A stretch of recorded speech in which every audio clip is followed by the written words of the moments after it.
Кмете, честит празник! Да сте ми живи и здрави всички проводийци. Благодаря ти всичко, което правиш и за града, и за общината, защото с теб свършихме огромно количество работа, докато бях министър. Надявам се скоро отново да работим и на национално ниво и съм сигурен в това, защото ще имам удоволствието и да ви представлявам в националния парламент.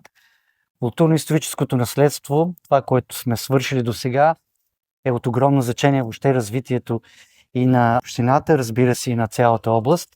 И много се радвам, че в твое лице виждам истински партньор, управленец, защото знаем, че развитието на регионите и регионалната политика е бъдещето на тази страна.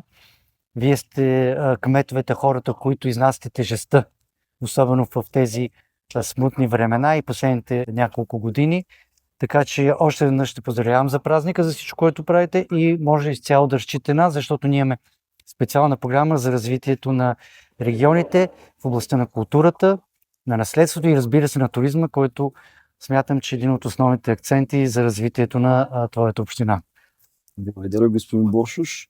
От името на Провария и на проводийци искам да ви честитя Цветница, да ви благодаря за вашето партньорство през изминалите години, за това, че само за 25-та година постигнахме два много големи успеха.